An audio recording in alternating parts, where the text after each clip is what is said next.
All right, welcome back to the History on Drugs podcast. It's been a minute. Not that long, actually. Pretty good for me. And I got a good one for you today. My guest is Paul Gootenberg, he just retired, but he was the Distinguished Professor of History and Sociology at Stony Brook University in Long Island. Paul is, I think it's safe to say, the most important person in the globalization of the field of drug history. He's also my friend and he was my mentor. But I think when we look back on this era of the history of drugs, Paul is going to be one of the central figures in the development of our field. Paul wasn't originally a drug historian. He was originally an economic historian of Latin America, especially Peru, but he eventually turned to drugs in the late 90s, and specifically cocaine and coca. In 1999, he published Cocaine Global Histories. In 2008, his great book, Andean Cocaine, The Making of a Global Drug. In 2018, The Origins of Cocaine, Colonization and Failed Development in the Amazon Andes. That one he published jointly with Liliana Davalos, who we talk about at the end of this episode. And last, but certainly not least, in 2022, he published the Oxford Handbook of Global Drug History, which brings together more than 30 essays from scholars around the world on drug history. He was also the president of the Alcohol and Drugs History Society. The current president is Erica Dick, who was my last guest, and I realized as I was putting this together that Erica and I never talked about that. I don't think we did. That she's the president of the Alcohol and Drugs History Society. We talked about just about everything else. Anyway, Paul was the president before that. He mentions that a little bit at the end. In short, Paul has had a hell of a career, and as I've already suggested, most important for me, he was on my dissertation committee, a really important mentor for me. He was my drugs mentor. My other committee members were not drug historians. And together we published a pretty influential article in the Hispanic American Historical Review titled Toward a New Drug History of Latin America. And people often talk about the new drug history of Latin America. Paul got that idea started, and together we published the essay that sort of lays that out. Now we're just great friends. And in fact, at the start of the interview, you'll hear me kind of trying to rein him in a bit and explain what the podcast is all about. And it's pretty typical of our relationship, so I just decided to leave it in there instead of cutting it out, and you might find it amusing. At the very least, you will find it. You get a taste of what our friendship is like. In any case, the interview is full of amazing stories about his coming up in the 1960s, the leftist politics during those years, hitchhiking across America, getting arrested in Reno, I think it was, or just outside of Reno, going to the University of Chicago, being at the Institute for Advanced Study at Princeton on a postdoc with Clifford Geertz, having lunch with Clifford Geertz, the great Clifford Geertz, being in Peru in the 70s, becoming a Rhodes Scholar, which is just a hilarious story. I highly recommend. You have to have a sport if you're a Rhodes Scholar, and Paul's sport wound up being gardening,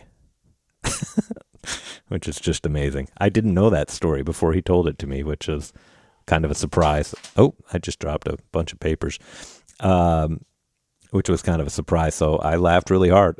It's a good one. In any case, this was recorded in the fall in New York City in mid-November, at my sister's apartment. Thank you to my sister for loaning me her apartment. I was in New York for a symposium on Paul's career at Stony Brook, and he came over to do the interview. That's why it sounds a little different than the other recordings. You're going to hear some sirens in the background. You're going to hear the buzz of the city out there. But it's not too distracting, and it sounds pretty damn good anyway. It adds a little New York ambiance to the interview. So there you go. An interview with a real New Yorker. Paul was born in Washington, D.C. and grew up there, but he's been in New York for many, many years now. Really thinks of himself as a New Yorker, so I think the background sounds will be appropriate. So make sure to share it, man. If you people can share this episode, that would be awesome. The last episode with Erica Dick really blew up. A lot of listeners for the last one. Let's keep the momentum going, people. If everybody could share this with at least one person, that would be terrific. If you haven't, and by the way, I created a related podumentary, a little video from the Erica Dick podcast. If you haven't seen that, check it out on Substack or on my YouTube page or on my X feed or on my, what's that other one called? Blue? What is it? I can't even remember. That's how much I that's how much I use the social media. What's it called? Blue something. Whatever that platform's called. What's it called? I can't remember. Anyway, all right, whatever the heck it's called. I almost swore. Whatever the heck it's called. Blue something. That platform. All right, cool. Well, thanks for listening as always. I think you're going to enjoy this one. If you like a lot of great stories and some really funny ones, this is good. We eventually get to the drug stuff. It's toward the end, though. As always, there's an outline of the episode in the description, so if you want to jump to the drug stuff, you can, but I think you'll enjoy the first half as well. All right, so I hope you enjoy this conversation with Paul Gootenberg.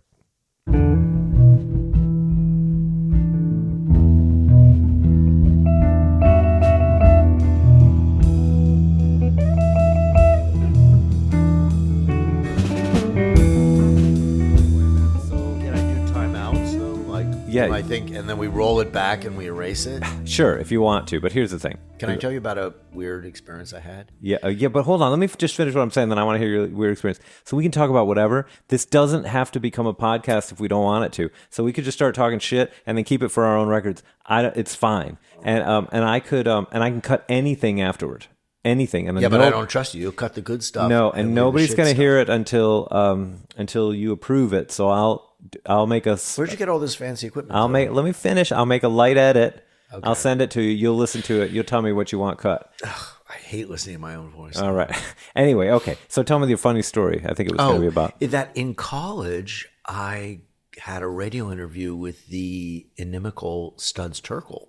Oh, wow. And that was because I was working with Coatsworth and became kind of well known for the Chile movement. And he did an interview with me with a Chilean refugee that we were working together. And he was such an asshole. Because Really? he was like the biggest kind of, let me tell you how everything is. Let me tell you how things are. Yeah. And so it was supposed to be kind of a live interview in WBEZ. It's supposedly archived, but Leia, my daughter, has not been able to find the actual copy yet.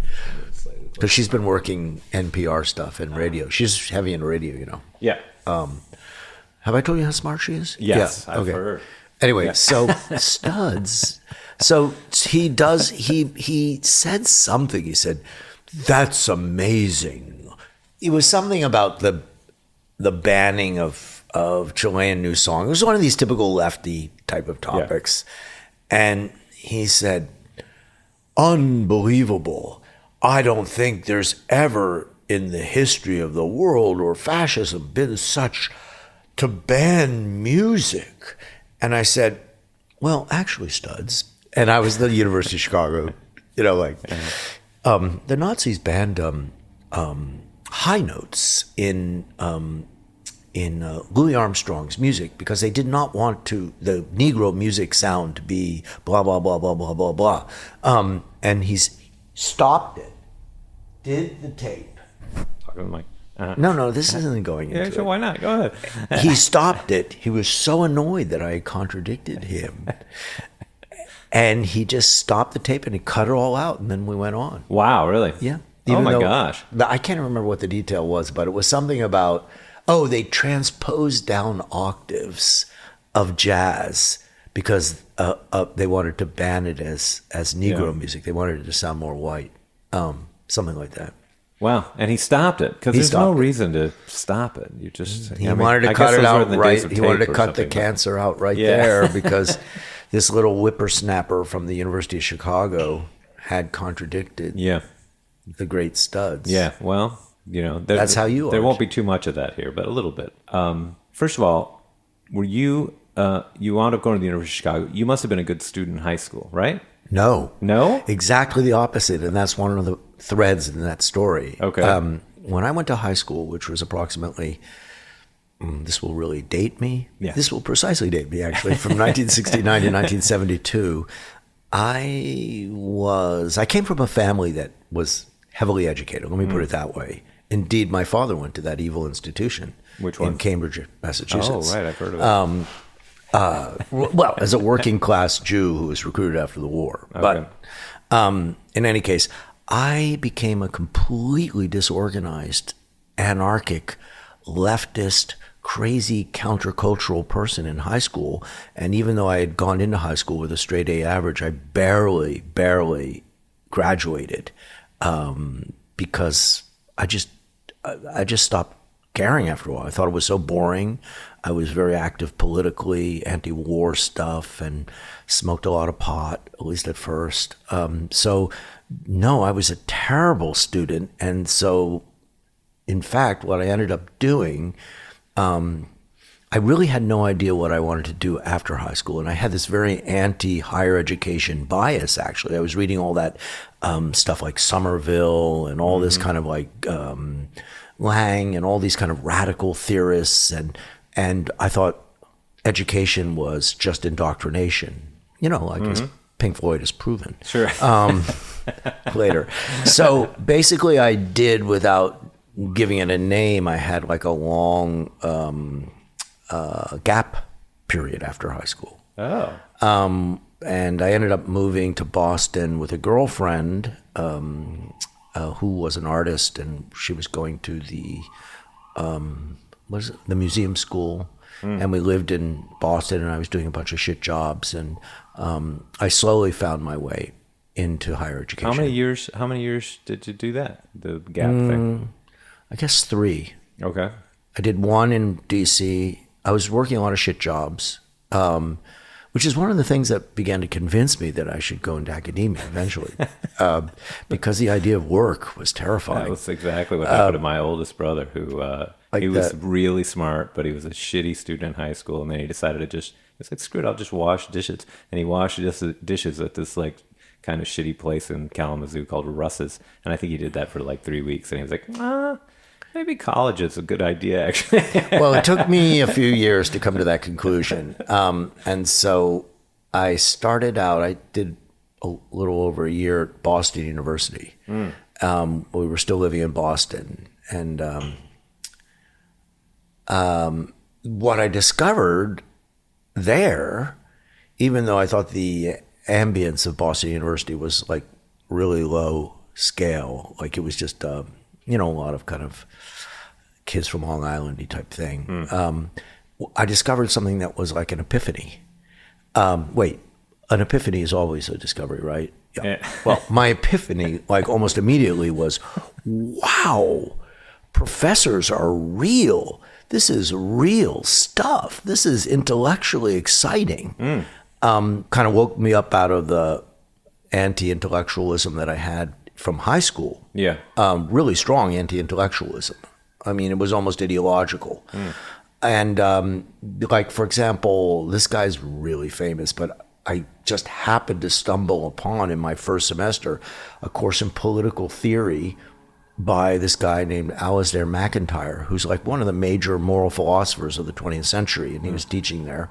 There was a class with like 400 people. It was a giant lecture course, but I was captivated right away by his way of thinking and the logic of political theory. We read Marx's Brumaire in the course. I wrote papers about that, and I was actually doing philosophy. I took like three or so philosophy courses there, and I was just got very excited by the professors. Wow.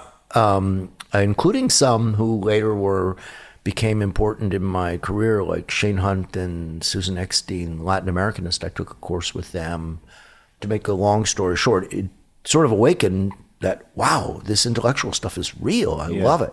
Or I didn't love it. It was like it was also made me anxious as a student, but it was like very different from what I thought. What you would have imagined. So let me back up a little bit, because we've never talked about this, about you being in your high school years at the end of the 60s, the very rise. I mean, I could have done the math too, but like, we've never talked about that. So, and I'm curious now, you said you were smoking pot in high school. I want to hear about that. So 60s, what was that like? What's the drug culture like in the 60s when you were in high school? Like, do you remember much about it?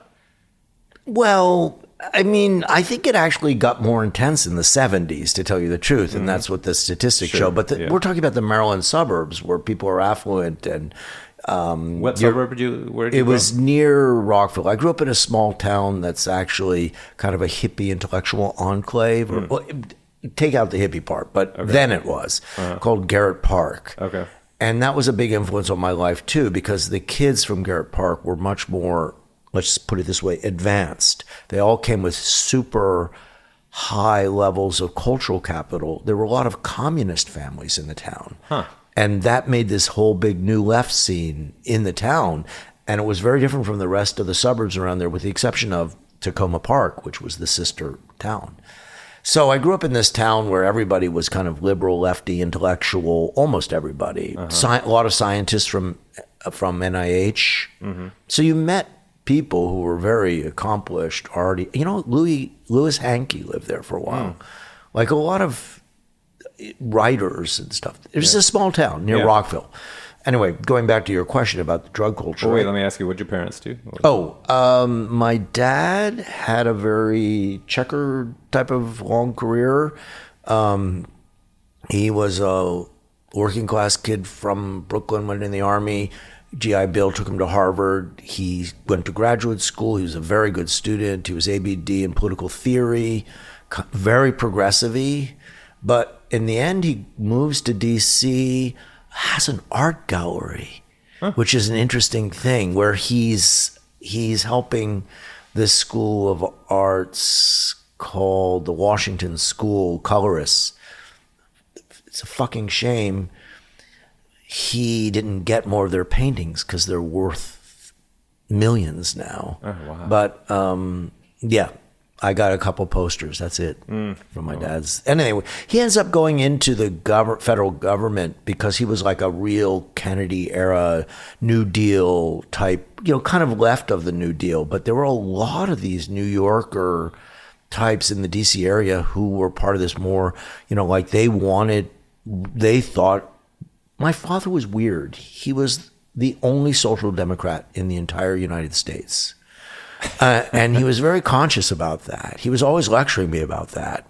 What do you mean he's the only social democrat? Because very few people in the United States intellectually and politically define themselves as social democrats. He did these embarrassing things. Like once he took us in the late 60s on a socialist vacation. And to him, that consisted of going down and seeing the TVA dams, because he said, see, it works. Yeah. So there are very few people who had that type of background because they either were red diaper babies per se. My parents were not communists, although I had relatives who were in that kind of thing. But they were odd civil libertarian socialists. Like in the 40s, they had run a campaign to promote Douglas for president. I found all this paper instead of Wallace. They had this big campaign in Cambridge, Massachusetts, to find like a kind of an alt left sort of thing. So they were my parents were kind of progressive, and my mom was very artsy. She was in early childhood education, and she did a lot of things with her life. She lived to be 100. She just died last year. Recently died, right? So my parents had a lot of what we would call, cultural capital that they gave to their kids. It was sort of expected you were going to be a good student. Yeah. You and your brother, right? Yeah, but my brother, he was the kind of evil one. He went to Harvard, became a scientist, and, it's all downhill from there. That's right. Is he your older brother or younger? Older. Older brother, all right. Yeah. Anyway, so you're the youngest, you're growing up. No, I'm not the youngest. Oh, there were four of us, but anyway, okay. I'm sort of near the end. All right. Anyway, so the drug culture, it just filters in, and mostly pop, but there were psychedelics.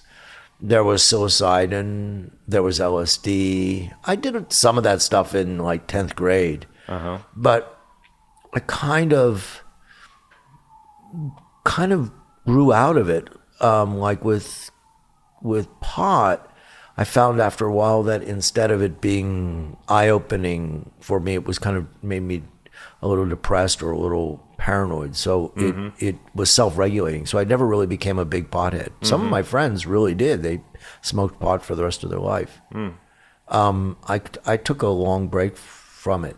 The one endearing feature of the high school drug culture for me was that I never learned to drink alcohol when I was a kid.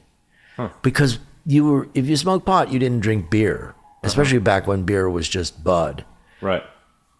And so it wasn't until I was in grad school in England that I started to enjoy beer. Just wasn't. There was the Boone's Farm phase, though. That was around Woodstock time.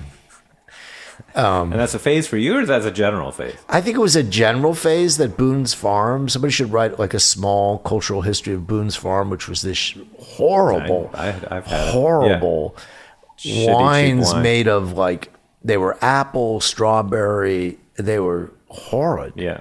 Anyway, there was that brief phase around the time of Woodstock, actually, because it was big at Woodstock, and my brother had gone to Woodstock, and so sometimes we would get drunk on Boone's Farm. Big headache. I remember. Well, I do remember in the. Wait, what did you just say about Woodstock? Did you went to Woodstock? No, my brother did. Yeah, your brother He did, invited me to go, and I went. I remember the day. It was this beautiful August sky, and I didn't want to go. Yeah. Why didn't you want to go? I don't remember. It just seemed like kind of a.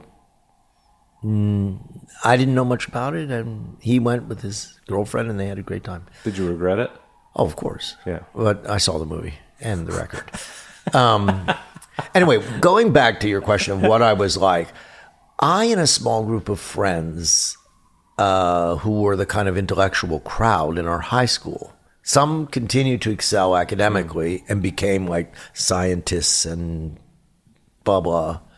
I just became discombobulated mentally from all the stresses of the time. I couldn't really focus on anything. We were very infatuated with the kind of Abby Hoffman, Jerry Rubin type of yippie, anarcho type of politics. And SDS guys and weathermen came to our high school, but it was like, who wants that? And we were deep in this kind of anarchy type of hippie politics. If you see pictures of me from that period, you'd be amazed. One of the things that, this is the epitome of my high school years, is that this small group, we were in a fairly conservative high school, but we were like way out there politically. We decided to run for the student council. And I ran for president of my high school in the 11th grade on the platform that I would take student government funds, go to Paris, and negotiate a separate peace between the students of Charles W. Woodward High School and the people of Vietnam. And I won overwhelmingly.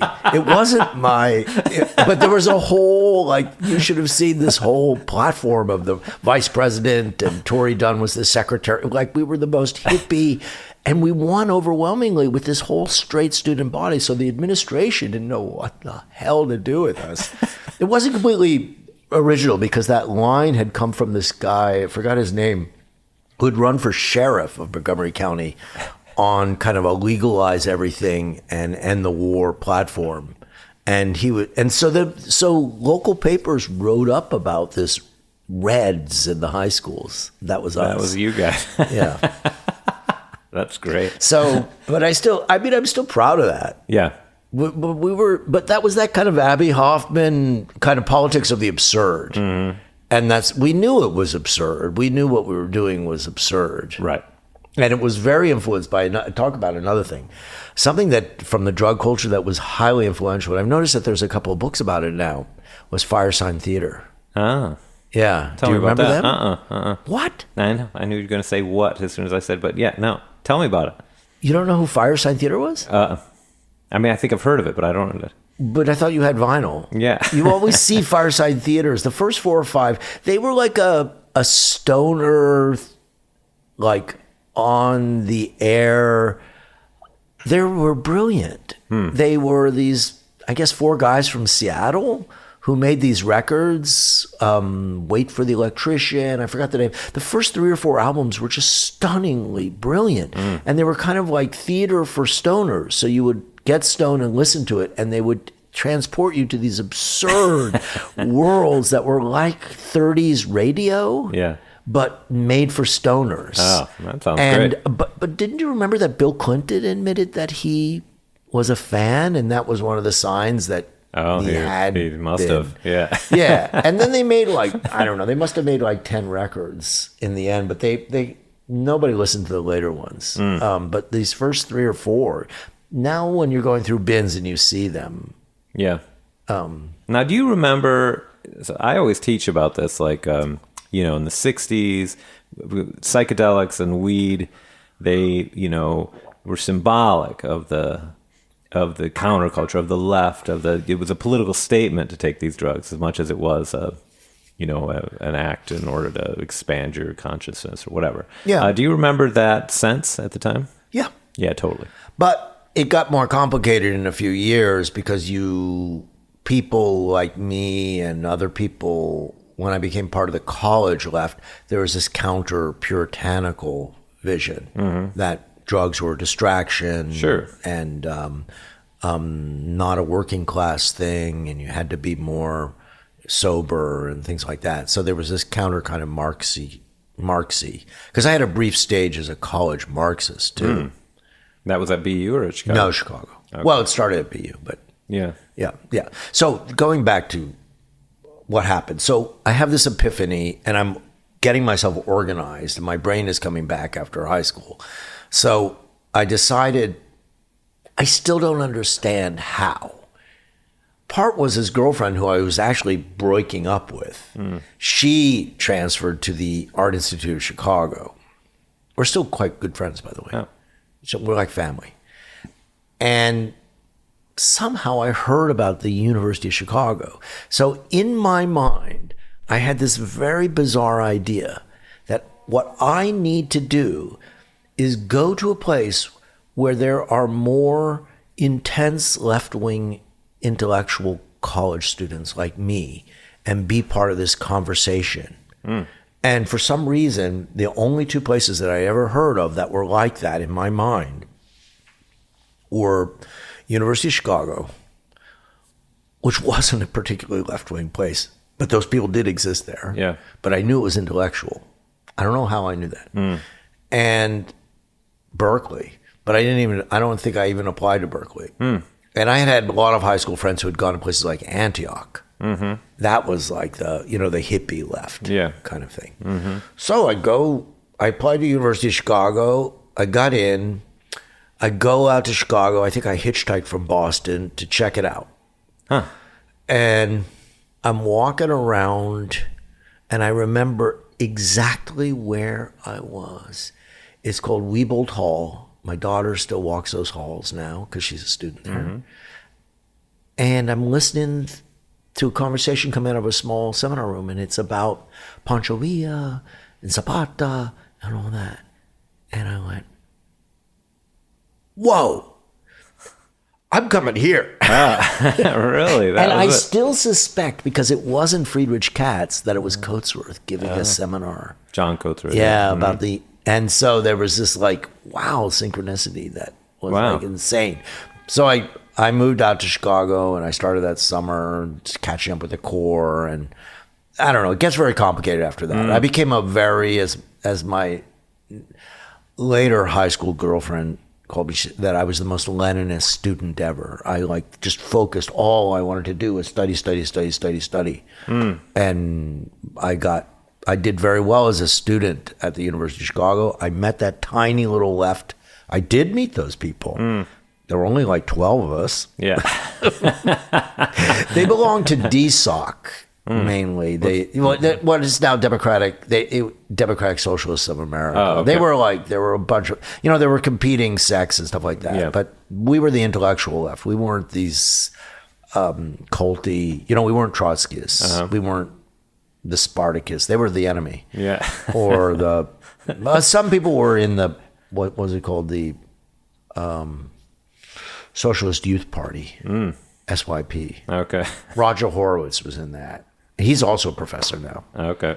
And anyway, so in college, is this heading towards why become a historian? We're on our way. I'm actually interested to hear about hitchhiking out of Chicago, but keep going. No, I used to hitchhike a lot of places, but that was a weird trip. I bet. think. You remember anything about it?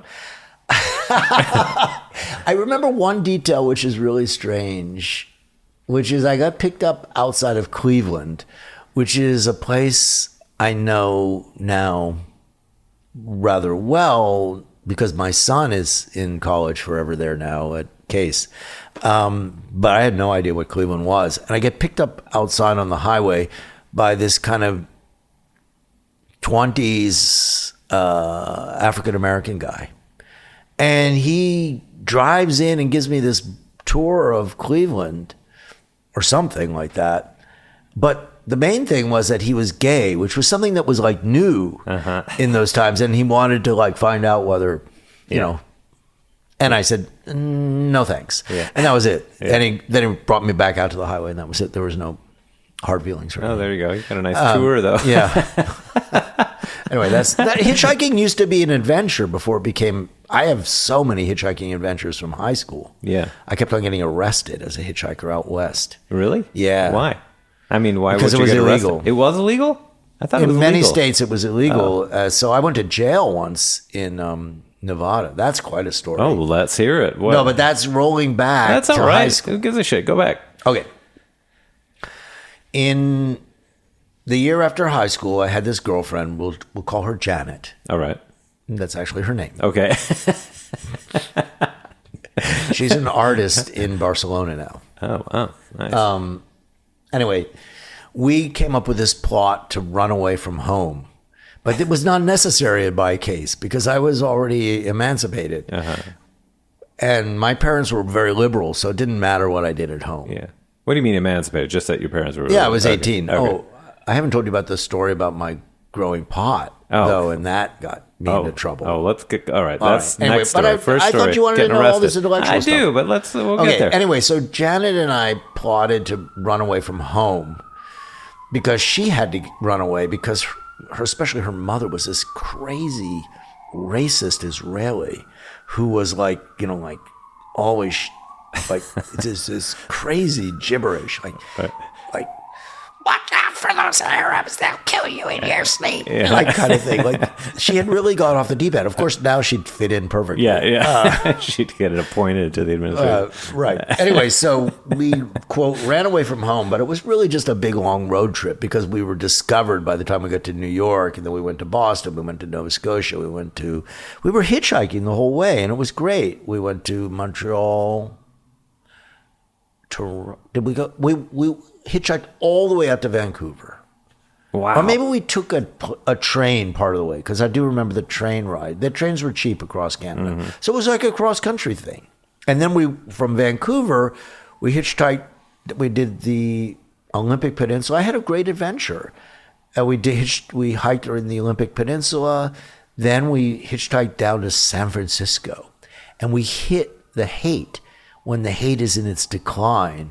Okay, so what? This is like 60, what, 7, 68? No, this is like 70. 70, okay. Or 70, no, this is like 72. Okay. And so you could see this like bear speed freaky kind of thing about the Haight. It was depressing. Oh, yeah. And Janet was depressed by it all. So we decided to start hitchhiking back. And this is drug related because on our way back, we couldn't get out of California, but we got picked up by some junkies.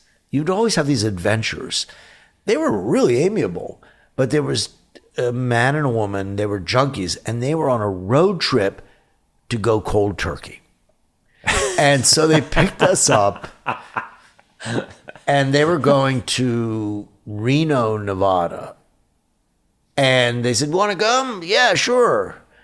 And so they get us to Reno, and they have hot credit cards, and they put us up in a hotel, and they had it was really fun, and they had they ordered up bottles of vodka and milkshakes and all this, and they were going cold turkey, and we were just enjoying the show. And so then at the end, now they told you that already that they're going cold turkey, and that's what they're doing. They that just was the shared that? reason for the drive. That's what they shared that with you. Okay. Yeah. And how old were these people? Are they older? 20s. 20s. Maybe. Okay. All right. I don't know. Mid-20s. I don't know. They were older. I don't remember their names. Okay. Anyway, the thing that happened was when they're leaving town, we're going the other way. We're trying to get back to D.C., and they leave us right at the outskirts of Reno on the highway. And 5 minutes after they leave us, we get arrested by the cops. They're right there. For what? Oh, for hitchhiking. Hitchhiking and being minors. Oh, she was a minor. So they put us in this juvenile detention center. And you heard like beatings at night, and it was like really weird. Oh my God. But meanwhile, they were really scared of us. First of all, I don't think they'd ever seen Jews before. Never. So they didn't know what kind of people we were. And we kept on telling them, like, we're not the type of people you should be putting in this place. And Janet, who was this brilliant artist, they put her in arts and crafts, and she created these things. They were all like amazed at what she created. So they checked with our parents, and they agreed that they should let us go. So how long were you in jail? 1 day or so. 1 day, okay. 1 or 2 days. All right. But we were like telling them, I was making up with this bullshit. I was saying, my father's a pretty important person in the government. And you guys are really going to be in hot water when they find out what you've done here. When they find out the conditions in this juvenile detention center. So they were scared of us. Yeah. So they leave us at the edge of town. No. Here's what they did. Back where they left They got us a bus ticket because they wired our parents, that our parents had to wire bus money. And we were supposed to be given a bus ticket to get back to D.C., but we convinced them, just get us across the state line. So we went to Salt Lake City. Okay. Wandered around there a day, and then met a lot of Mormons. That was strange.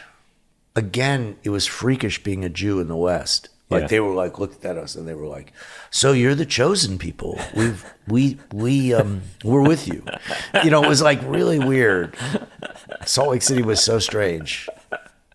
Wow. I remember the tabernacle and all that. Anyway, so we just get another bus ticket across state lines, and we're ending up in Nebraska, and we're in some god-awful part of Nebraska where there are all these missile silos. Like you could just tell it was like, and nobody would pick us up. And so we were there for hours and hours and hours. And so we finally go up on the interstate, and within about 5 minutes we're arrested. Oh, yeah. On the interstate. Mm-hmm. And that time they were really rough, handcuffs and, like verbal abuse. And so that time we got shipped back. But you guys weren't carrying any drugs or anything like that. You No. could have gotten in more trouble. No. Well, that's good. No, I guess that's good. Anyway. Yeah, that's what I had understood was illegal, was the interstate hitchhiking. And that's supposedly what killed hitchhiking, was the rise of so many interstates. Also the serial killers and cannibalism and rape and... Yeah. Well, there was one story apparently in particular where someone was like kept in a box underneath a bed for like 2 years or something, and since that story came out, nobody wants to hitchhike. Yeah, I don't think hitchhiking is. It was a big thing in the late '60s in my high school. Everybody hitchhiked. Hippies hitchhiked. You got picked up a lot of times. Now, this is an interesting thing about the drug culture. It's like a Cheech and Chong movie. Yeah. A lot of times you would be hitchhiking, and somebody in a VW van would come by, pick you up, and share a joint with you. Yeah. That was the type of that. There was this friendly hitchhiking. Mm-hmm. Were you all like reading on the road and like being inspired to go out on the road, or is it just what everybody was doing by the end of the 60s? Yeah, it was just the whole gestalt. All right. All right. So you're in Chicago. So you're the historian thing, you want to know about that? Yeah. So did you start studying history at Chicago? What did you start with? Well, I had done a lot of philosophy. And that was just seemed too hard for me in a way. I mean, it was like mind bending, but no, I thought I might study politics because they had these people there. I was very political. I considered myself to be some sort of Marxist, but it was already like a soft neo-y type of thing because I was an intellectual Marxist for sure. And so what happened? Well, I went to a couple of these politics courses and I was just like dismayed by them because they seemed kind of sterile to me. It's funny because my daughter has the same feeling about the politics thing. And then I came... So you mean like political science? Political science, yep. Yeah, all right. But they had a few famous radicals like Ira Katznelson and Jaworski. There were people who had a name of being more radical scholars. And Katznelson ends up being like Coatsworth, being the provost of Columbia. Anyway, but I think that the thing that solved it for me, well, there was a certain syllogism in my life about what to do for a career. One was I certainly couldn't have gone into business because I was anti-capitalist. That just wasn't a thing back then. It was like now you have all this social entrepreneurial culture, and so lefty progressive kids want to do stuff like that. Yeah. But back then it wasn't. It was like business. Then the other alternative was going into government. But I wasn't, I was totally against that because my father had spent 20 or more years being a government bureaucrat, and I knew how sterile and destructive that was. That was terrible. Kind of growing up in the DC area at that time was weird because you thought the United States was socialist because everybody worked for the government. Including a lot of people who worked for the CIA. They were still back then in our areas, those kind of guys with tweedy jackets and Yale, and they were CIA parents. We knew a lot of those. And a lot of them had very hippie kids too. So I couldn't go in the government. I couldn't go in the business. Now arts, I had lived with this girlfriend, and that was fading, and she was a struggling artist. And I realized, well, arts, I don't have any talent. So what's the point of that? And then you're just a starving artist anyway. So academia very quickly began to be like attractive to me. Yeah. It was like, wow, these professors, that's like what I can do. I identified with professors quite quickly because they were very happy with me too. Yeah. And it was the University of Chicago there. It's a school where the ideal type is the professor. Right. It's not the athlete. It's not the, Yeah. It's like a weird... it still is like that. Yeah, kind of. Still famously like that. Yeah. So... No professors in your family anywhere? No. No. And not enough lawyers to be tempted by that. Yeah. So, anyway, what happened? Oh, yeah. So, very quickly there, I ran into these types like Coatsworth and Katz and Ralph Austen, these people in the history department. And it was like an immediate, like, oh my God. Like you began to identify like, wow, they were very inspirational. Like recently I had this thing about Coatsworth I put up on Facebook. Yes, people, I have this Facebook post about Coatsworth, and because of this thing we had over at his house, he's not doing so well health-wise. And out of the blue, like 20 people said he was the biggest inspiration in my life.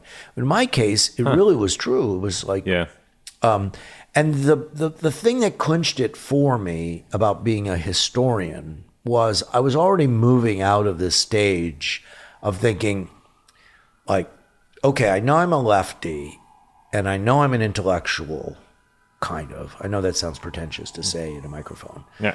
You're going to cut that out, right? Yeah, sure.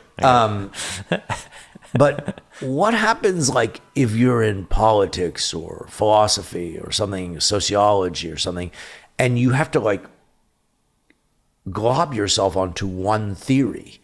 Like, I'm going to be an Althusserian Marxist, or I'm going to be this was all this current at that time. People had reading groups about this type of stuff. Yeah.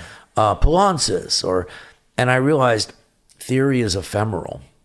It might go out of date, or you might find you don't really believe in it anymore.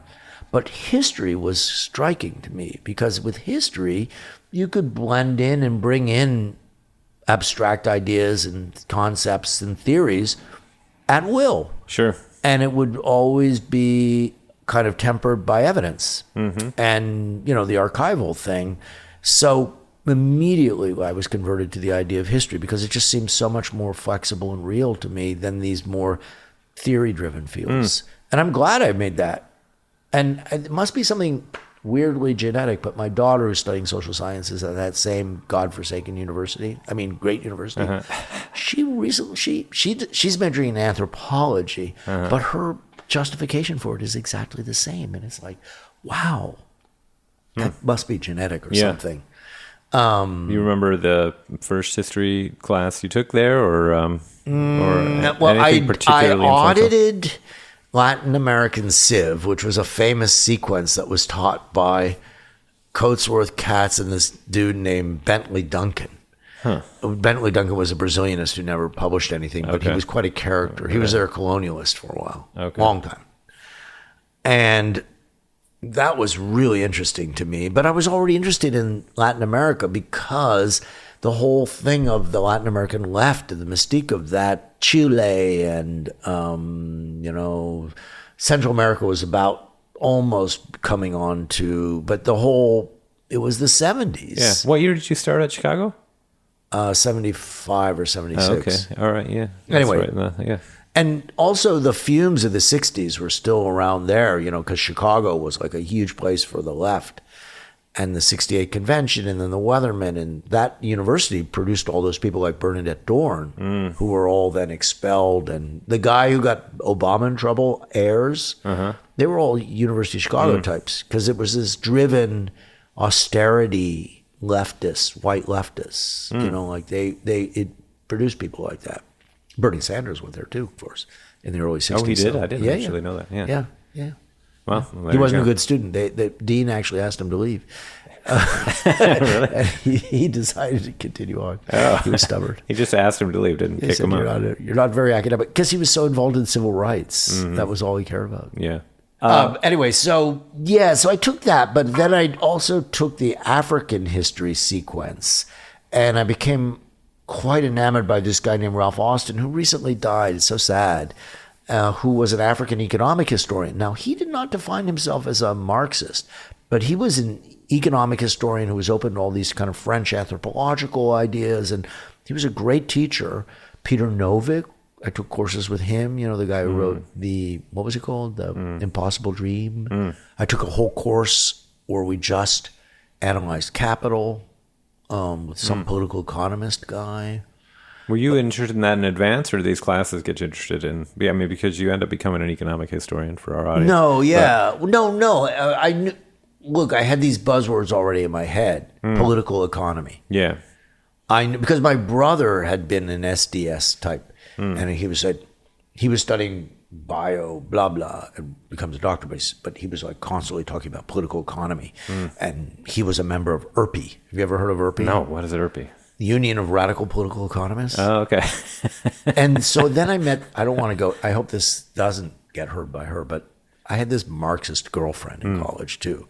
And she was a member of IRPI. And she was majoring in econ, even though it was the University of Chicago, because she had this kind of know your enemy kind of thing. Okay. And she was intense. Yeah, Chicago, the home of neoliberalism. Yes. Right. And so political economy was a big thing in the 70s for a student who was considered themselves to be a leftist. You had to know political economy. There was no, and political economy merged in history with social history. So you were just getting this wave of the leftist social historians, the E.P. Thompsons and the Gutmans, labor history. I took a course with this brilliant historian who didn't stay at Chicago.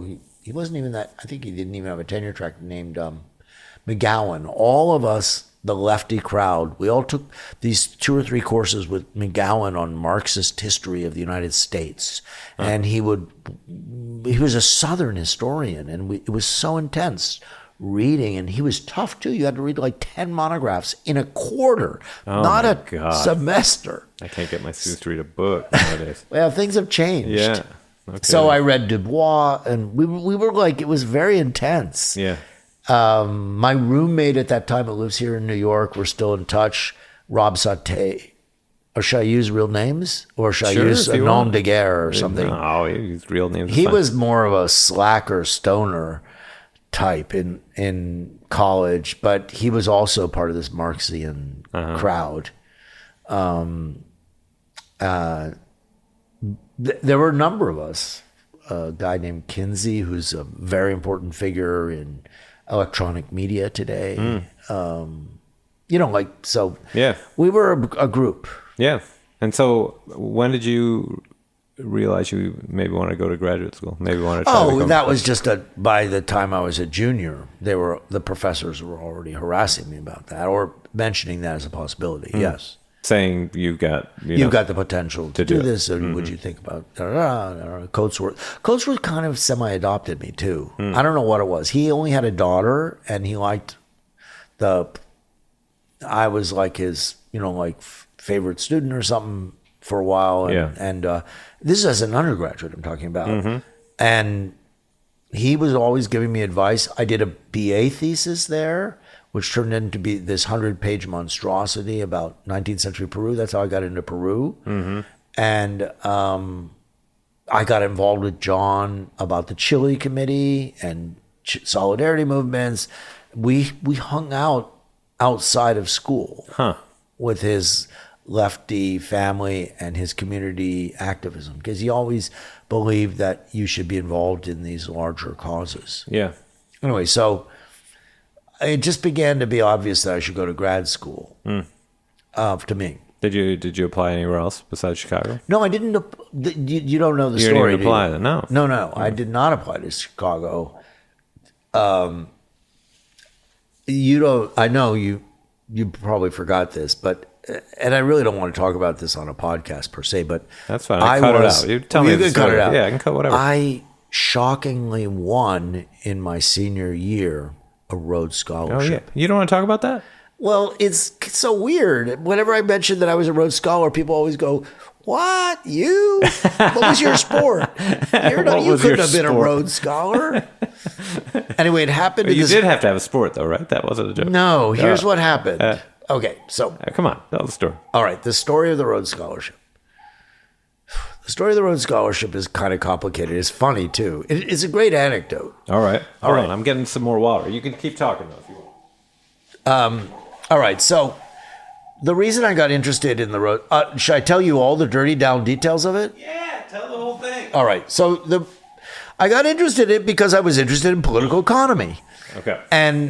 And the best place to study, I was at the University of Chicago. I was obviously not going to study economics there. The beginning of it was like all Milton price theory, Friedman Milton Friedman and all that. I did apply to grad school to Yale and Harvard, I think, because of Womack. I could have gone down that route. But I applied for Rhodes Scholarship because I had heard that in Britain, there was this very much more vibrant strain of kind of progressive economics, that came out of developmental economics and Fabianism and the Labor Party and all this. And Keynes, right? Keynes, I guess, is, radical Keynesianism, which was a thing. So I applied to the Rhodes Scholarship because I thought there might be some of those people. I was just trying to get a ride to grad school. So I would have gone to grad. So I just applied to it randomly. And I remember there were a couple of weird incidents along the way to getting the Rhodes Scholarship. The first one was when I went to the fellowships office at University of Chicago, and it was run, I forgot her name, by this very waspy woman who was very domineering, and you had to go and get approved by her to apply for any of these outside things like a Fulbright or Rhodes or something like that. And so when I went into her office, which was in the main administrative building, I still remember this, she was looking down a bit at her desk and she was like very skeptical of me. And she said, oh, so, and she had one of these like phony, the WASP elite used to have this English accent. So Mr. Gootenberg, so you think you want to apply for a Rhodes Scholarship, do you? And I said, sure, yeah, I want to study economics, political economy in England. She says, well, you have to have a good scholastic record to do that. What is your GPA? And I said, 4.0. She said, oh, that's impossible. That would mean you have all A's. I said, yeah, it is. And at that moment, you could just see the eyelids going, Jew. What can I do? It was like one of those few moments in life. I don't think they happen that often anymore, where it's like, you short little, pushy little Jew. Uh-huh. But they let me apply anyway. Yeah. Okay. So the next stage in it was... So you're the memoir, short little, wait, Jew. I can circle back to that. I'm going to have to circle back to that because there's a punchline to it. All right. So the next stage was, you write a few little essays and all that. And then I remember I was walking across the quads once and I had this black little jacket on, and David Walker, do you know that name? Yeah. Yeah, he died in a terrible accident. He had written a book. He was a Latin American history. He was a guy who was this radical scholar. He had been in Vietnam Veterans Against the War. And he was like this very radical guy from Texas. And he said, where are you going? He said, oh, I'm going, believe it or not, David, to have an interview for a Rhodes Scholarship. And he burst out laughing. And he said, you ain't got an ice cube's chance in hell. Thanks for the encouragement. So I did. I had this internal interview and I passed on the next stage. So the next stage was, the next set of interviews was at Northwestern University. And that was like a long haul. So I remember waking up that morning. It was a Saturday and it was cold in Chicago. It was like November. And I thought, I don't think it's worth taking the L going up to Northwestern. I don't have a ice cube's chance in hell for this clearly. thing. But something moved me and I went. And you go in this room and there's this like strange form of collective interview, which you don't know at that time is that they're actually interviewing you in this cocktail party setting. And that's it. And then I get bumped to the finalist stage. So the finalist stage was in December of 78. And my mom was coming to town because I was graduating from college. And it's at the University of Chicago at this place that's now changed, but it's near the law school on the Midway called the Center for Continuing Education.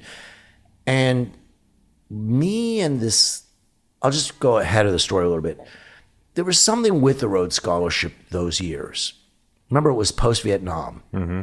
So masculinity, the idea of the male imperialist that Cecil Rhodes was obviously a personification of, it was quite in doubt at the time. Remember, we had Vietnam syndrome. We were all like wondering, what should we really be doing? Should we be killing people, dominating them? And so I think that they were changing the criteria of the Rhodes Scholarship. So the sports thing didn't mean as much. Yeah, because it used to be a thing. You had to have a sport. You still kind of have to be active. Okay. Anyway, but I did have this strange thing on my CV, which is, but there's a whole nother line of story and really gets away from the plot of why did you become a historian. That's all right. I like the stories. Keep going. In the early 70s when I lived in Boston, because I was always green thummy, I had won a prize called I think it was the Brookline. I did it at my brother's house. My brother was an intern at that time at Children's Hospital. And I grew a container gardening thing that flowed down onto the street of cucumbers and whatnot. And I was really a good gardener. And out of the blue, I won an award for gardening. And I had my picture in the Boston Globe with this like weird container, the Boston Container Gardening Award. Uh-huh. So I did have that on my CV. So when I went in for the Rhodes, I claimed, somewhat ironically, that my sport was gardening. My friends all know this, that my sport was gardening. And I had a prize to boot. So therefore, it was legitimate. I'm not kidding. So when I go to this University of Chicago interview, I walk into this room and I'm totally relaxed, by the way, because by now I realized that there's no way I'm going to get this thing, so I might as well just be myself. That's the best way to go into an interview. And so totally. by then it was like I was like making jokes with everybody, and they were laughing like hell at my interview. They thought I was really funny, and one of the things I remember saying is when they brought up the sport, I said, "Yeah, I'm really looking forward to gardening against Cambridge."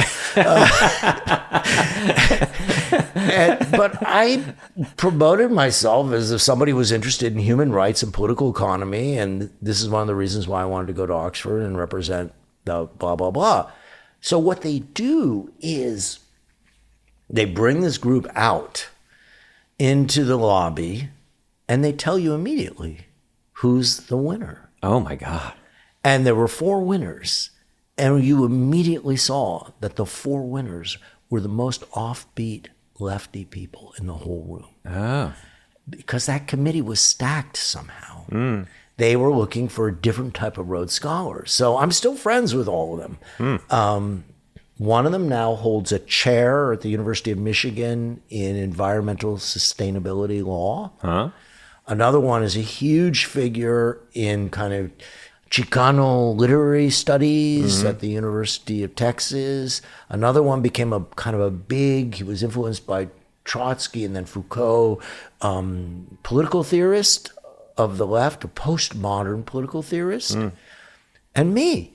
We were the weirdos of the group. And other people, some of them burst out crying when they didn't get it. There were all these people from like Yale and Princeton. And here are these schmucks from Midwestern schools who were the hippiest group. We were all kind of the hippie leftists. Yeah. We got it. And some of them were crying. And the 4 of us were like, well. And we stayed pretty good friends at Oxford. Well, I mean, we were a group there at Oxford because the rest of the Rhodes Scholars, a lot of them were just really assholes and pricks, and not all of them, but they were like just really ambitious Ivy League types. Was the main Rhodes Scholar element. The 4 of us from the Midwest were kind of different. So how does it work? How many total do they pick? So there were 32 at that time. Did they break the country into regions? Yeah, they had regions, and so we did the Midwest. Okay. And anyway, it was weird. Yeah. But it is a good story. Oh, so the punchline going back to it is the University of Chicago president. She was so awful, Hannah Holborn Gray. Ugh, she was so conservative. She was fighting the anti-apartheid movement at that time and saying, we will not divest.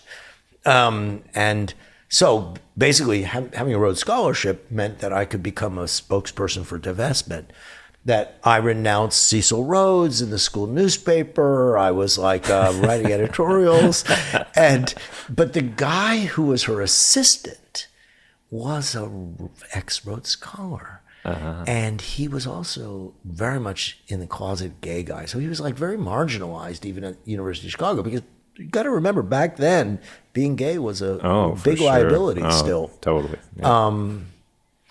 And he came up to me at some awards ceremony and he said, Paul, you brought real esteem to the university, because they hadn't had Rhodes Scholars for a while. Now they've had like 50. They just won another one. He says, is there anything we can do for you? And I said, as a matter of fact, yes.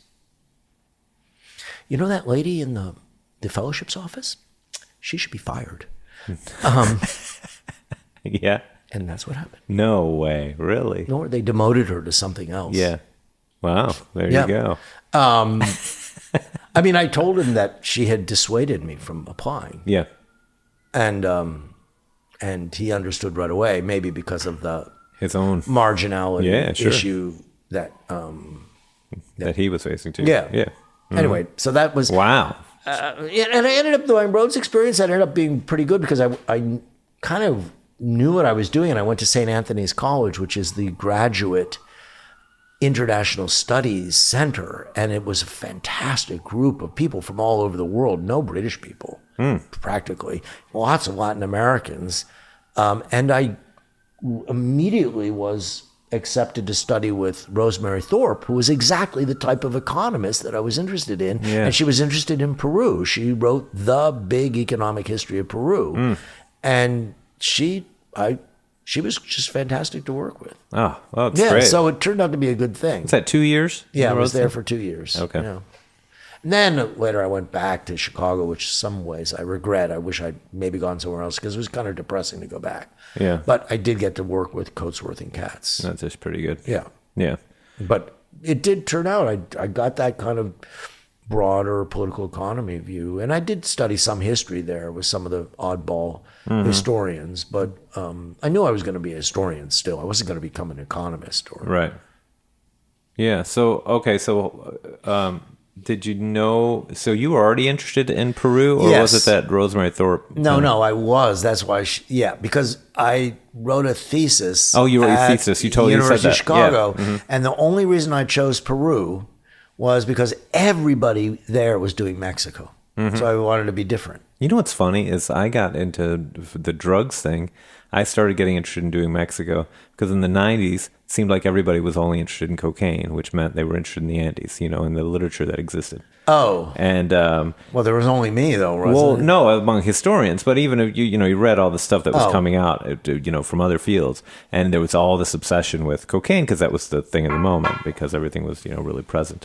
And so that was part of the reason I got interested in Mexico too. It was just like, well, it seems like everybody's doing cocaine, so why don't I look at Mexico and see, anyway. We were mirror images of each other. Anyway, but I had no idea about drugs at that point, and I wasn't using many. Yeah.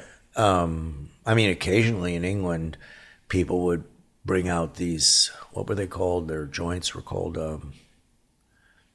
something that would be spliffs, and they would be more like, well, the people that I got the Rhodes Scholarship with, they were spliff users. Oh, for really? Sure. So they would, but the spliff there was more like you would crumble hash onto it because hash was the main thing that was being brought into. And probably onto tobacco, right? Or was that not the No, thing? That was the thing when I know. was in Europe Yeah. in the 90s. Anyway, but I didn't do much.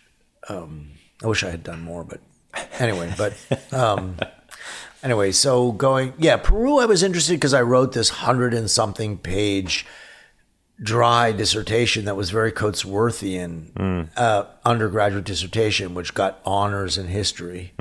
Coatsworth being also an economic historian. Yeah, and he was in this kind of both Marxist but also infatuated with this thing called the New Economic History. And so I learned a lot from him about that, and I did a thesis that sort of reflected those influences. And I don't think it's very good. I still have it in my office. Oh, yeah. But then I ended up writing another massive thesis in Oxford with Rosemary Thorp, which was even longer, that people still ask for. People are still asking for copies of it, and I don't want to give it to them. And it was mainly about artisans. And I went to Lehman. I did my first real. It was about artisans and trade policy, and that became the bedrock of my later book, Between Silver and Guano. And actually, this other book that nobody reads, but it's probably one of my best books, called Imagining Development, was actually taken from my master's thesis in Oxford. I expanded on it later about ideas about development in the 19th century. Right. So everything got kind of used in this recycling. Did you travel to Peru as an undergraduate for the... No, well, yes. At the end of my undergraduate years, I worked for a while for this Chile group in Chicago, and John Coatsworth took me down to the train station. See, that's what I'm saying, that he was kind of a father figure to me. And I got on a train, and I took a train to Mexico. Wow. I wanted, and yes, you could. I still remember there were soldiers with carbines in the train in the north of Mexico, and it was quite a weird trip, being this gringo who went all the way from Chicago to Mexico City. And then I went to one of those language schools, and the one I went to was the one that was famous for being kind of leftist, Seminaric, in Cuernavaca. So I had a really good time. Yeah. And that's when you started learning Spanish. Did you know any before then? No, I was pretty good I studied Spanish in college at BU, so I had the basis, but I didn't really speak it. And then when I went there, I learned to speak it. And then I took a plane to Peru from Mexico, and I still remember the day I took the plane, talking about radical politics, was the day the Sandinistas won. Oh, wow. In July of 79. Right? I flew to Peru. I landed in Peru, and I had no fucking idea. Can I use the F word on this? Sure.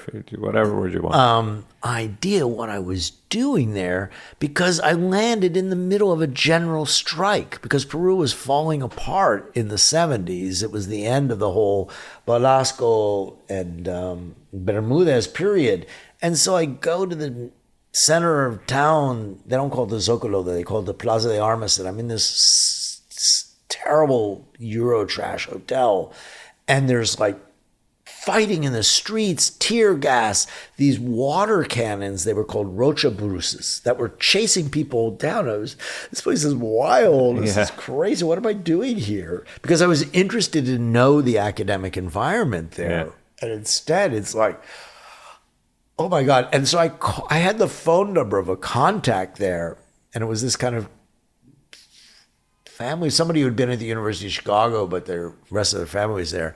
And as soon as I called them up, they said, we're sending our driver down to rescue you. And so then I went out to their place in Miraflores. Oh, nice. And I had I spent like a month in Peru traveling and doing stuff. And then I went from there to Oxford. Okay. So I had an experience. And in Oxford, I won a scholarship. They gave away money to go and do research in Peru. So, so I became a Peruvianist like that. Yeah. So you go back to grad school. How long were you in grad school? 4 years or something? Because you already had the I master's? did 2 years in Oxford, and then I did like 4 years in Chicago. Yeah, that's what I meant.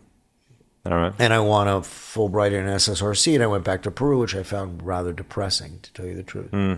How long did you spend in Peru during grad school? Almost a whole year. Almost a year. Yeah. Anyway, so that's how I became a historian. By the time, even in Oxford, if I worked with Rosemary Thorp. She was a big influence. She was really interesting and engaging. Yeah. She came from a kind of a strange background for an Oxford Don, because she was from a farmer's daughter who was Catholic. And that was like a strange thing in England, Yeah. And so she was a Catholic leftist, kind of a Catholic progressive. Right. So your dissertation is the book that is the text that ends up being From Silver to Guano? Well, more or less. More or less. But yeah, I really struggled with my dissertation at the University of Chicago because it got very stressful to write, but I wrote right through it, and yes, that's the empirical basis for Between Silver and Guano. All right. And it had some terrible name like Merchants and Artisans, the Making of an Open Economy, or something like that. And it was very much a mixture of the influences of Rosemary Thorp and this open economy idea, and Coatsworth with this more kind of social history influence. Right. And I got through it, and then I was like a mess. And I ended up writing Between Silver and Guano when I won a fellowship 2 years later to Princeton, to the Institute for Advanced Study, to work with Alberto Hirschman, who's that towering figure. Wow, I didn't know you did that. Yeah, I was there for a year. Worst year of my life, really. Really? Why? Have you ever been to Princeton? Just for a conference once. I know twice. It's god awful. It was so sterile and horrible and lonely. And you're out in the Genius Institute, as I used to like to call it, with these I have a lot of stories from that too. Clifford Geertz thought I was the greatest thing for reasons that are very complicated. And it was very lonely out there. The Princeton people wouldn't even talk to me. That's the second instance of anti-Semitism I ever felt, was just walking in Princeton. You felt like they were staring at you like. So wait, Geertz liked you though? Oh yeah, the Geertz thing was weird. It was because they do these. The Institute for Advanced Study is based on themes, and the theme that year was Geertz's theme, and it was interpretation. And what interpretation meant was the beginnings of postmodernism and Foucault and Derrida and all these people who were Rabinow and all these people who were opening up the social sciences and humanities. So basically the people they invited were all nutcases. I won't name the names, but there were some distinguished nutcases there. And I wasn't. I was still political economy, and I was the youngest person there. I was a postdoc, and I was assigned to work with I was supposed to be Hirschman's assistant. So Geertz, who was this towering figure, because this is the beginning of the historian's infatuation with Geertz, which is heavily criticized from the left, by Marxists and whatnot. And, so the interpretation of cultures. I had to learn all this stuff too. I read all their books. It was great. I really learned a lot being there and reading all their material beforehand. It was like a second graduate education being there. But Geertz was ornery and weird, man. And so wait, you read the work of all the scholars who were there? Just to get in the mood. Okay. So it expanded me. The biggest influence was Hirschman, because I really loved his work. He was like the type of political economy that I was a dream to be in that and learning all those, because I had learned about him through Rosemary Thorp to begin with. They knew each other vaguely, and she had assigned articles of his for me, and so I knew about him. Anyway, Geertz, it was some weird thing. I shouldn't exaggerate it, but Geertz, about a month after inviting these postmodernists there, he realized that it was a circus, these people. Yeah. And they were all trying to get a word in with Geertz, because that was the reason they were there, to get the influence of Geertz. And the rumor was, I don't know if it was ever proven, that Geertz was the one who selected people for the Genius Awards. The Genius Awards was a new thing. So they all wanted Genius Awards by becoming Geertz's... You mean like the MacArthur? Yes. Yeah. But for some reason, I went in... They had these seminars, these weekly seminars, where people would present their work. And it was all these crazy postmodernists. It was like a David Lodge novel being there. Like... Yeah. They were like clamoring for his attention. And I decided, since I was totally out of the loop, I was doing political economy, I was young, I was recovering from my depression of the University of Chicago, that what I would do is I would ask one question every seminar, but I would make it a simple kind of empirical one. Like, can you give me a good example of what you mean by, it would be like a simple empirical question. Have you ever read that novel, Jerzy Kaczynski novel? It was big. I read it in high school, called Being There. Is that the base of the movies based yes, on that? Okay. Where Peter Sellers plays the guy. Yeah. Okay, basically the guy is what used to be called mentally retarded. And by being in the right places, it was a satire of the way media would work. Sure. And by saying these simple, he was the gardener, and he had Chauncey Gardner was his name. Yeah. And Peter Sellers plays him. Yeah.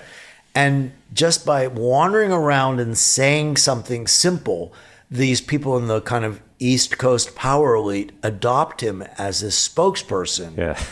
And he becomes president by accident. That's what happened to me, because my simple questions there, I'm just trying to stay out of trouble and ask a simple empirical question. Yeah. Geertz thought was refreshing. I bet. Because people were giving all this bullshit shit about Foucault and da-da-da, and he didn't like it. He didn't like the people he invited. Yeah. And so he decided he liked me. And so at lunch, he started reserving a private spot for me. Oh, wow. And so all the other scholars were like, what's going on here? Why is he? And for me, it was excruciating having lunch with Geertz. Why? Too much pressure? Like, but he just wanted to be quiet. He wanted to be alone from them. Right. So I also had a weird experience there. But I did write Between Silver and Guano there, and that was great. There you go. It was a good environment to do that. There's just one big writing, and by the end of the year, it had already been accepted by Princeton University Press, despite Stanley Stein being one of the readers. So then you get on the job market, you go to Brandeis? Oh, yeah, I got Brandeis. The less said about that, the better. Yeah, okay. Didn't get tenure there. I didn't even come up for tenure there. Oh, really? No, they had this, it was, when I applied to the job at Brandeis, it was the second time I had applied for a job there. And some people said, you do not want to go to Brandeis. You do not understand how psychotic the collegial environment is there. The people in the history department are crazy. And it sounded so extreme that I didn't believe it. That couldn't be true. Couldn't be true. When I arrived there, I began to find out that it was true. The entire history department hated each other. And one of the reasons they hated each other was your esteemed institution, because they all thought they should be at Harvard. And they were at this third-rate institution, Brandeis, outside of Cambridge, and they felt they were this was a humiliation. Yeah. And also there was the fact too many Jews in one place. It's always a problem. So Brandeis was like a nut house. And the proof was every single junior person for about 15 years they fired. Wow. 3 years, they just get rid of them. And so, the reason, so like during a reappointment or something? They yeah, just said during no reappointment. Holy shit. They did that to everybody. And I've the never reason heard of they that happening. did that, you could have created a great department out of all the people they let bet. go. Yeah. The reason they did that is since they all hated each other, they thought that person was the other person's ally or project. Yeah. So they always one after another. Oh my God. What And a some of them nightmare. are really famous people like Alex Kazar and people like that. They were all just, everybody was let go. So I ended up getting hired at Stony Brook, and Stony Brook was exactly the opposite. It was very collegial at that time. Yeah, great department. And for a Latin good American. department for Latin American studies, whereas Terrific, at Brandeis, I would have been the only one forever. And so it was a blessing in disguise that I didn't stay there. And Boston wore on me anyway. Yeah. I want to talk about how you got into drugs. Yeah. How did you get into the cocaine topic? Okay. The topic of cocaine. It was like 1994. I'd published these 2 books on the guano era, economic history. I was looking for something new. And it was actually kind of a slightly random thing that I had. It was actually that Marxist girlfriend from college had become a correspondent in the Andes. And she said to me once, wow, this cocaine thing is really huge here, but I looked into it. It doesn't seem to have any history that's been written about it, serious history. So I started looking into it, and we were exchanging notes about it. And over a period of a year or two, I decided, well, I'm going to write a history of cocaine. But meanwhile, the good part about it was that this is like now 1996, 1997, I begin to explore this thing, maybe we'll call it drug history. And that's when that first, remember that like anthropological collection that came out?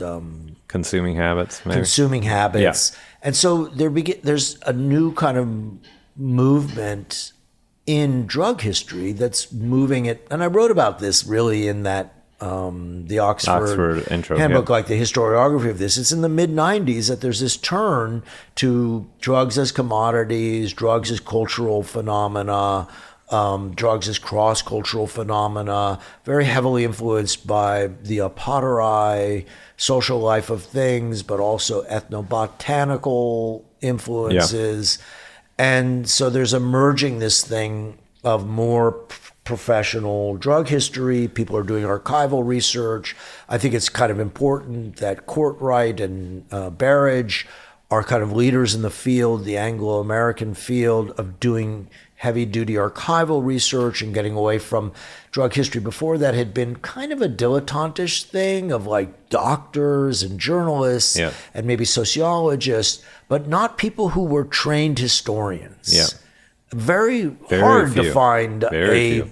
Something written about drugs, alcohol, but drugs before the 1990s by a trained historian. It's always somebody else. Before the 90s, I think there was one article written on the history of marijuana in the United States, written by a PhD in history. It was one Well, and what article. was that? And it was this guy from the University of Michigan. It came out in like 1968. It was really early on, and it wasn't especially historical, but at least he was a trained historian. And I think he may have even not finished his PhD yet at the time. I mean, the closest thing was Musto, who was a medical doctor and had a master's in history, but that was it. I mean, literally, it was just a field that was not, populated by historians. No, but you got a lot of influence by these people like, what's his name, Andrew Weil, and the people who had been influenced by the original, that guy, Howard Becker. Sure, sociologist. He's a brilliant, quirky guy from Chicago. Still alive. No, he died a year ago in Paris. Oh, he did. Yeah, there was a great New Yorker article about his charmed life, because he had this charmed life. He grew up in the Jewish slums of Chicago. He was like a jazz musician. He was a too, jazz right? musician. Yeah. As a kid, that's when he gets to notice the reefer going around. Yeah. And then he goes to University of Chicago, gets a PhD in Soch, and comes up with all these theories that aren't just important for drug history, but for the whole movement of constructivism. Sure. And he was Deviance. Yes. Yeah. Labeling theory, all kinds of things. And he really was the first serious scholar to really write about marijuana in the U.S. Yeah.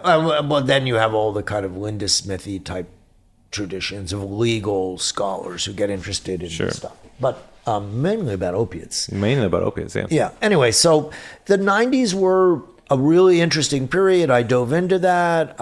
And what really appealed to me about drug history was, wow, you can really learn so much. It's so interdisciplinary. I can really delve more into anthropology now. I can really delve more into, transnational history, which was also rising at that time. Yeah. I can really delve into, and it really created this like little world for me to be an expansive scholar at a time when many of our colleagues were just going into this, kind of BSE cultural turn thing that was taking over everything. They read Foucault and they were suddenly talking about hermaphrodites and the panopticon, and this was going to be the be all of history. Yeah. And I was able to escape a lot of that by moving into this much more interesting realm of, it was a cultural phenomena. It helped me, as I've jokingly said before, become a recovering economic historian. Yeah. Too. Because, I wasn't going to use those tools of economic history. Yeah. I used them a little bit in commodity chains, but it was this other stuff about drugs that was interesting to me. Yeah. Probably soon after that, you and I met. Sure. I mean, had Andean Cocaine come out yet? That was 2008. Yeah, no, not even close. It was Cocaine Global Histories was out. What year did that come out? 1999. 99. So we met probably 2000. Yeah. Where? In Mexico City? Mexico City. Oh, yeah. Well, I remember we were in the plaza in Coyoacán. Yeah. That was interesting. I probably said some ridiculous things, but anyway. Of course you did. No, that was really helpful, though. And you mentioned to me in that conversation, I remember you said, because I was still trying to figure out what my topic was going to be, and you said something about, one thing, the whole Mexicans in the U.S. thing, nobody's ever really looked at that seriously. I said that? You said that. And, and I didn't end up looking at that right away, but after my research for my dissertation and then my book, that's what I was actually really interested in, because everything I did on Mexico made all that stuff seem like, well, this has got to be wrong, right? And so you had said that way back in the day. What I remember thinking about cannabis, which I've never really explored that rigorously as a drug historian, is that I still think that there's this gaping issue. Actually, I had an undergraduate write about it in my last seminar at Stony Brook, which is, how did cannabis go from being reefer madness in the United States to the mellow, Grateful Dead, Cheech and Chong, completely, like a unthreatening culture of the 70s. Yep. Like in the course of 15 years, the whole set and setting and definition of cannabis radically changes. Yep. And it's hinted at in your type of work, but I haven't seen a book about that yet, or even an article. How did cannabis become mellow? Yeah. And it's the big gaping question to me. I think we sort of know the reason why cannabis reform got postponed. It could have happened in the 70s. Yeah. And now we're experiencing. I think we kind of know. I think the counterculture picks up cannabis essentially because the Beats had been using it, trying to imitate black jazz musicians and that sort of thing. And the counterculture was a mellow. It wasn't the marijuana that made them mellow, obviously. They were already a mellow, drop out, relaxed sort of culture. And so when they adopt cannabis, I think that's how. Well, yes, it's like a proto idea, but I'd love to see like a real cultural and social history that shows how that worked where out. The transformation came, where it how happens. It switched, Because for jazz musicians, cannabis was not necessarily relaxant. They still thought of it as the Viper kind of thing. There's a great song I found on the internet of some black musician from like 1948, where he still is doing this Viper song, and it's like, it's manic and it's edgy. Yeah. And something happens, and the Beats were big in translating a lot of that, the white Negro kind of idea into, but it's not just a few people, it's a cultural and social phenomena. Right. And it's deracinated. And as it becomes deracinated, it becomes more, mellow. But these are we're just talking about I'd like to see research that's about that, because that transformation is important, and it's also important about how other drugs can at least get a little bit more domesticated. I'm not expecting crack to become the next mellow drug, but and for jazz musicians, the relaxing drug was heroin. Which was such a key part of the whole Blue Note jazz period. Yeah. All of them. And even before bebop. Yeah. Anyway, but that's... Yeah. So you do the Global Histories book. Did you do that mainly just because it was going to help you sort out the field? Yeah, it was a pedagogical move. I was at the Russell Sage Foundation, which is this, again, like the Rhodes Scholarship, something I just won by accident. Like, what?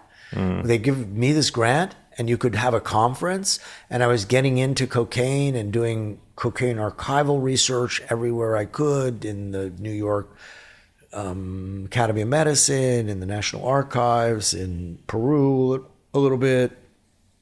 But I had this very, a little bit of an instrumentalist idea, which is, but it is what scholars should do, where I would learn the global history of cocaine by bringing in the people I found who were already doing something on it. And that became Cocaine Global Histories. And it was a conference there. It was like a 2-day conference. And the papers were pretty good. And I sort of worked on it and convinced them at Rutledge to publish it. And it turns out to be a pretty good book. And it was instrumental in my learning what these other areas, what their contribution to cocaine history could possibly have been. There's still some pretty good chapters in it. And now, of course, everybody's copied it. They have Cannabis Global Histories, Mescaline Global Histories. Yeah. Everything is Global Histories. There you go. So I was a pioneer in the colon Global Histories field. Sure. And that kind of thing where you have that privilege of bringing in people is what these people at Ivy schools all the time say. We're going to have a a book seminar for you. You could invite the 15 most important people in your field to come and talk to you and just teach you everything you need to know. That's like a typical University of Chicago or Harvard type of thing. Right. They just pay for that, and you're supposed to be able to make it into your book. Yeah. But I guess I did it more on my own. Right. But anyways, so that was cocaine. I'm still, I don't know. I've done enough, I think, on cocaine. Yeah. Well, then Andean Cocaine comes out in 2008.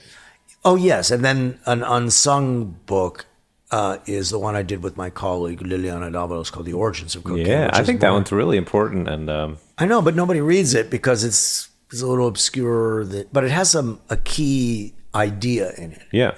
Explain the idea. It's an important one. The idea is, okay, it's responding more. She's a biologist, Colombian, pretty brilliant. You met her. Yeah, I met her briefly yesterday. Yeah. Mm-hmm. Okay, so in kind of UN-y type drug fields, there's this, or NGO or soft social science drug fields. There's this idea that drugs are a product of come out of areas that are ungoverned areas of the world, frontier, border zones, people who are super marginal, and they begin growing drugs. And so, like the Golden Triangle and there's so many triangles and it's all these interstitial border regions and where the state basically isn't present. The state is not present. Right. And so that allows for illicitness to proliferate. Mm-hmm.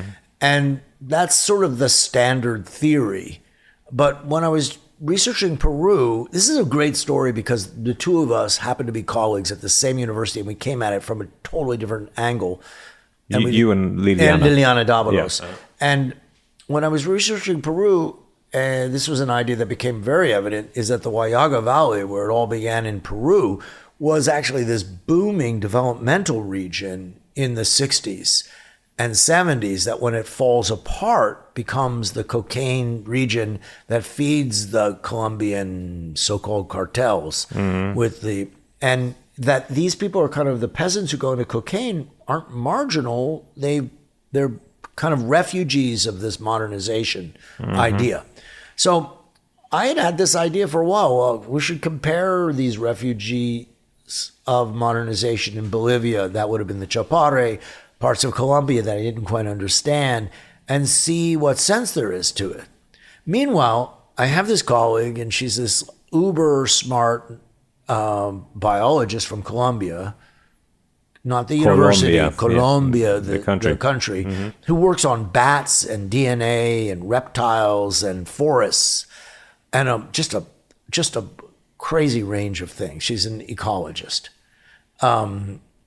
But she had this side thing of mapping coca. And she did a classic social scientific study of where coca regions emerged in Colombia. And what she did is a multivariate analysis, which I'm not going to explain what that means, but you take like data sets she had like 600 municipalities. It's amazing I can remember this. Yeah. And she ran this through some program that she developed to find out, like, where did cocaine begin or coca begin? And meanwhile, she had found these old German maps from the 70s of German developmental agencies who had gone to the Amazon. And she looked at these maps and she says, these are interesting maps. Look at those colors. Those maps are where cocaine is. No, those were the maps of the development projects. And so she puts together this visual evidence and she's like, oh my God, the development projects turned into cocaine areas. And so she's thinking about this, and I'm thinking about it from a historical case studies perspective. We were meeting on the Long Island Railroad, and one day we went, wait a minute. We have exactly the same notion going on here. That's amazing, yeah. So we decided, but from very different methodological perspectives, and so we decided to join forces, and she was gracious enough that I was like the editor of the book. Biologists don't write books, so I knew how to put together a book. Right. So we put together this like 6 case studies and called The Origins of Cocaine, Origins of Cocaine. That's right. Failed peasant colonization and failed development in the Amazon Andes or something like that. And it is a nice little book. That central idea is very powerful, that modernization gone awry is a better explanation than lack of modernization. And the case that she had also gotten into is fascinating. She had been working for the UN. She still works for the UN drug agencies, and now is trafficking over Brazil. The case she got involved with was Afghanistan, Helmand Province. So she was sent there to do this summary study for the UN drug agency, and Helmand Province was the development project of USAID in Western Asia. It fails, and that's when the puppies start. It's damming and irrigation and brings peasants in. It's exactly the same kind of thing that you saw in the Chapare and in Rhodes. Yeah. So we kind of put this all together. And our colleague, James Bradford. Bradford agreed that this was like podcast guest number 1, by the way. Yeah. Oh, that this was absolutely what would happen. Yeah. He agreed. I talked to him about it. He gave me some good bibliography about it. Yeah. Anyway, so yeah, it is a book. It's a good book, but sometimes your nice little books get ignored. Yeah. They're too specialist oriented. It came out in like 2018 or something, though, right? And it's Routledge. Routledge is one of the worst academic presses for... Stuff disappears. Yeah. And anything around the pandemic, I think, just got buried. Like, stuff just disappeared. Maybe. I mean, I'm not angry about it. Or anything No, like I that, know, But I wrote a small article that summarized it in the Journal of Drug blah, blah, blah studies, and I think that more people read that. Yeah. Anyway, that's I have this last project that kind of came out of the Drug Cities. Yeah, Drug Cities, which is kind of the opposite realm, that instead of looking at rural areas, it's looking at urban hubs of trafficking. Yeah. And this idea is that there's 12 studies in my book. It's going to be my last book, everyone. But it's not the usual suspects cities. It's like... No, yeah, they are. Well, no, but there's some off the... There's some, no. It's Marseille, Rotterdam, Liverpool. It's just that I wasn't able to get all the cities that I wanted to. Istanbul's a really good one, great one. But I couldn't get Beirut. I couldn't get Medellin. I couldn't get enough for Latin America, oddly. Yeah. But I have 5 in North America. El Paso, Juarez, Miami, New York, Chicago, and Vancouver. Anyway, so that's my absolute last thing that I will ever publish. Anyway, what's your last final question? I don't know. Wraps it anything all up. else? Anything else you want to talk about? You want to talk about the ADHS at all, or? I don't have ADHS. Yeah. Do I? It does sound like an ailment. It does sound like an ailment. Yeah. No, it's just it's a great organization. We both belong to it. It's the drug historians and alcohol historians, Alcohol and Drugs History Society. It's in far better hands than it was when I was president, because I was chair of my department and I was kind of slowly going nuts. Yeah. And Erica, she's wildly energetic and competent. And she's doing a great job. And David Herzberg and Campbell and all them have made it into a major journal at the University of Chicago Press. It all comes back to Chicago, see? Yeah. And now, so the field itself is booming. It's really booming and legitimated. Yeah, totally. In a way that even when you entered into it, everybody probably looked at you and went, marijuana? For sure they did. You're doing scholarly work on pot, weed. Exactly. No, it's totally true. And now it's like that's a booming field. It's a good field and it's a moving field. Yeah. Yeah. And it's a serious field, I would say. Well, like I said the other day, you played a big role in that. Oh, I don't know about that. Oh my God, it's so true. I think Courtwright and those guys did more than... I mean, maybe in the sense that Andean cocaine, I was showing a way to do things in that more... I was merging it with global history more than other people. But Courtwright's book, 2001, whatever it is... Forces of Habit. is also a global history, and a really good one too. Yeah, though his is more of a, seems to me, a comparative history, whereas yours is more of a global history, in that you're taking a topic from a particular region, showing it spreading to the globe. He's kind of going around the world, showing examples to try to kind of, have some theory about. Yeah, he's why more things like, are I going the would way say, the McNeil, or what was the guy who wrote Crosby? Oh yeah, the Columbian Exchange. Yeah, that he's more of that type of historian. I was in when people began doing all that transnational talk. Remember, I went to some conference at Harvard where everybody was talking transnational. Yeah, totally. That Erie had. You were involved in that. Yeah, that was the graduate students, I think. Yeah, we organized that. Yeah. Anyway, okay. All right, man. Well, all right. Thanks a lot. Edit at will. Make me sound smarter than I am. I'll try. Okay. I'll do my best. Always make me sound smart. I'll try.